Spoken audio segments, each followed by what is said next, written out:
आपको याद होगा जब 6 दिसंबर 1992 को बाबरी मस्जिद शहीद की गई थी, तब हिंदुस्तान के मुसलमानों ने क्या कहा था। हिंदुस्तान के मुसलमानों ने कहा था कि हमें आज भी संविधान के ऊपर पूरा भरोसा है और हम सुप्रीम कोर्ट ऑफ इंडिया पर भरोसा करते हैं और सुप्रीम कोर्ट ऑफ इंडिया जो भी फैसला देगी हम उसे कबूल करेंगे।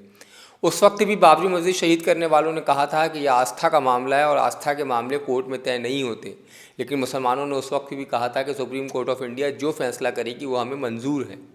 और जब 2019 में सुप्रीम कोर्ट ऑफ इंडिया ने ये मानते हुए कि बाबरी मस्जिद किसी मंदिर को तोड़ के नहीं बनाई गई थी, फैसला राम जन्मभूमि के हक़ में दिया और वहाँ राम मंदिर बनाया गया, तब मुसलमानों का दिल टूटा। फैसला मुसलमानों के हक़ में नहीं था, फिर भी मुस्लिम समुदाय ने सुप्रीम कोर्ट का सम्मान किया। All India Muslim personal law board और जमीयत उलमाए हिंद ने कहा कि हमें फ़ैसला मंजूर है, हम देश की एकता और शांति चाहते हैं।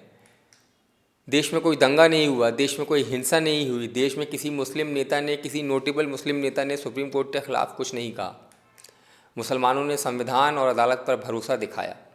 लेकिन आज जब वक्फ कानून पर कोर्ट ने मुसलमानों को सिर्फ कुछ दिन की राहत दी है, मुसलमानों का पक्ष सिर्फ सुना जा रहा है और सरकार से जवाब मांगा गया है, जवाब आने तक सिर्फ 3 प्रावधानों पर कुछ समय की रोक लगाई गई है, तब देश की एंटी मुस्लिम लॉबी और उनके समर्थक सीधे तौर पर सुप्रीम कोर्ट को गाली दे रहे हैं।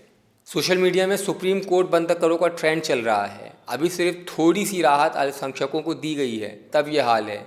ये बताता है कि कौन संविधान पर हर हाल में यकीन करता है और सुप्रीम कोर्ट के सम्मान का किसी भी हाल में कम नहीं होने देता, और कौन संविधान और सुप्रीम कोर्ट को सिर्फ तब तक मानता है जब तक फैसला उसकी मर्ज़ी का हो।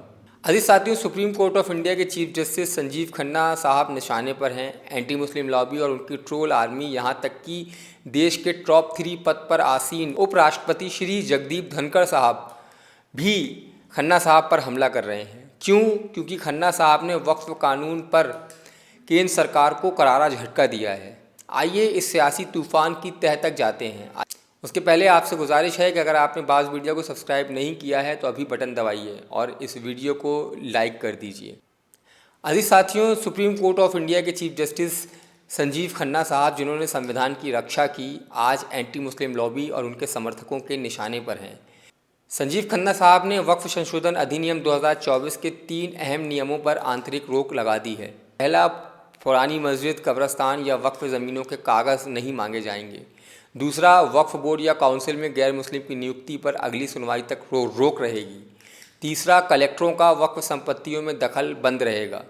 ये मुसलमानों के लिए बड़ी राहत थी, क्योंकि ये नियम उनके मजहबी और संवैधानिक हकों पर हमला कर रहे थे। हालांकि ये कुछ समय की राहत है, अभी स्थायी फैसला नहीं आया है। सरकार को उसका पक्ष रखने के लिए जितना समय सरकार ने मांगा उतना समय दिया गया है, लेकिन मुसलमानों का पक्ष सुना भी जा रहा है। यह भी एंटी मुस्लिम लॉबी को बर्दाश्त नहीं हो रहा है। नतीजा, चीफ जस्टिस ऑफ इंडिया इस जहरीली लॉबी के निशाने पे हैं। उनके खिलाफ एक जहरीली मुहिम शुरू कर दी गई है। जानकार कह रहे हैं कि यह सब एक तय साजिश के तहत हो रहा है, जिसका मकसद supreme court, chief justice of India और सुप्रीम कोर्ट के अन्य जजों पर दबाव बनाना है, जिससे वक्फ पर मुसलमानों के फेवर में कोई बड़ा फैसला ना आने पाए। हाँ, यह भी ध्यान रखना होगा कि बीते 1 महीने में सुप्रीम कोर्ट ने 2 ऐसे फैसले दिए हैं जिसने मोदी सरकार को सीधे तौर पर प्रभावित किया है। पहला, जस्टिस पारदीवाल ने गैर बीजेपी राज्यों में मोदी सरकार के गवर्नरों को लताड़ा। तमिलनाडु, कर्नाटक, हिमाचल और झारखंड, बंगाल, यहाँ के गवर्नरों को बिल रोकने पर, चुनी हुई सरकार द्वारा भेजे गए बिल रोकने पर और सरकारों को परेशान करने पर कोर्ट ने कहा कि यह गलत है और निर्देशित किया कि 3 महीने के अंदर बिल पर फैसला लेना होगा। दूसरा फैसला वक्फ बिल पर है। बीजेपी को लगा था कि चीफ जस्टिस इस कानून को चलने देंगे, लेकिन उन्होंने न सिर्फ नियमों पर रोक लगाई बल्कि सरकार के सॉलिसिटर जनरल तुषार मेहता से सख्त सवाल भी पूछे। यह झटका बीजेपी के लिए भारी पड़ा है। बताया जा रहा है कि कोर्ट के अंदर कमज़ोर पड़ती बीजेपी कोर्ट कार्रवाई में मनोवैज्ञानिक दबाव बनाने के लिए कोर्ट के बाहर यह सब कर रही है। अब देखिए ये दबाव का गंदा खेल क्या है। सुप्रीम कोर्ट के फैसले के बाद ट्रोल आर्मी ने सोशल मीडिया पर जहर उगलते हुए क्या कुछ कहा, इसकी कुछ झलकियां एक्स पर इसकी कुछ झलकियां आपके सामने हैं। सोशल मीडिया प्लेटफॉर्म एक्स पर लिखा जा रहा है कि सुप्रीम कोर्ट बंद करो। कुछ ने सुप्रीम कोर्ट को शरिया कोर्ट कहा, कुछ ने पाकिस्तान का सुप्रीम कोर्ट करार दिया। सुप्रीम कोर्ट की तस्वीरों को एडिट करके उसमें पाकिस्तानी झंडा और इस्लामी गुंबद जोड़ा गया। बीजेपी के प्रभावशाली लोग जैसे अजीत भारती और कुछ कथित कश्मीरी हिंदू हैंडल इन तस्वीरों को वायरल कर रहे हैं।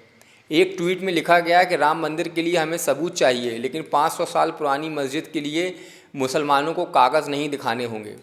यह लोग सुप्रीम कोर्ट को सुप्रीम कोर्टा तक कहने से नहीं चूक रहे हैं। दोस्तों, ये कितनी शर्मनाक बात है जो पूरे देश के सामने है, लेकिन अब देखना ये होगा कि इस शर्मनाक हरकत पर सुप्रीम कोर्ट की अवमानना की कार्रवाई होती है या नहीं, सरकार कोई एक्शन लेती है या नहीं, और देश के सभ्य और सिविल सोसाइटी इस किस्म की कोशिशों पर और हरकतों पर क्या प्रतिक्रिया देती है। अजी साथियों, ये हमला सिर्फ टोल आर्मी तक सीमित नहीं है। देश के सर्वोच्च पदों में शुमार उपराष्ट्रपति के पद पर बैठे श्री जगदीप धनखड़, जो संविधान की रक्षा के जिम्मेदार हैं, आपने भी चीफ जस्टिस पर तीखा तंज किया है। श्री धनखड़ ने जो कुछ कहा उसका आशय है कि सुप्रीम कोर्ट सुपर पार्लियामेंट बन गया है जो मोदी सरकार पर मिसाइलें चला रहा है। उन्होंने आर्टिकल 142 का जिक्र किया जो कोर्ट को पूरा इंसाफ करने की ताकत देता है, और श्री धनखड़ ने कहा कि खन्ना साहब इसका दुरुपयोग कर रहे हैं। उपराष्ट्रपति जी यहाँ नहीं रुके, उन्होंने बहुत कुछ कहा। दोस्तों, उपराष्ट्रपति जो प्रोटोकॉल में प्रधानमंत्री से ऊपर हैं, वो ऐसी भाषा बोल रहे हैं, तो बीजेपी की ट्रोल आर्मी क्या बोलती होगी, इसका अंदाज़ा लगाया जा सकता है। जानकार कह रहे हैं कि इसका मकसद 5 मई की सुनवाई से पहले जस्टिस खन्ना पर दबाव बनाना है ताकि वो झुक जाएं। मेरे हिसाब से दोस्तों, ये सारा खेल प्रेशर पॉलिटिक्स का ही है।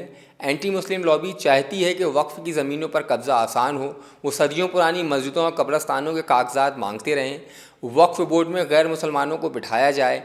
यह तो सिर्फ 3 ही चीज़ें हैं, ऐसे 1 दर्जन से ज़्यादा संशोधन किए गए हैं जिससे वक्फ को ख़त्म करने का रास्ता आसान हो गया है। और एंटी मुस्लिम लॉबी चाहती है कि उसके इस काम में सुप्रीम कोर्ट रुकावट ना बने। इसके लिए अब ऐसा माहौल बनाने की कोशिश की जा रही है जैसा बाबरी मस्जिद के समय बनाया गया था। यह दिखाने की कोशिश की जा रही है कि देश वक्फ बिल के समर्थन में है और देश की भावनाओं का ध्यान रखा जाए।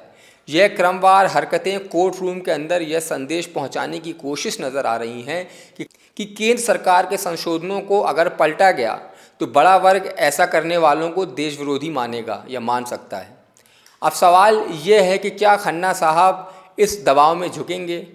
तो मैं आपको बता दूं कि संजीव खन्ना साहब का इतिहास कहता है कि वो दबाव में नहीं झुकते। उनके ख़ानदान ने हमेशा इंसाफ का साथ दिया है। खन्ना साहब ने ही संभल और काशी मस्जिदों के नीचे मंदिर खोजने की कोशिशों पर रोक लगाई थी, और वक्फ बिल का ये केस भी मजबूत आधार पर है। ये कानून संविधान के ख़िलाफ़ है, और मेरा यकीन है कि 5 मई को खन्ना साहब फिर से इंसाफ की मिसाल कायम करेंगे।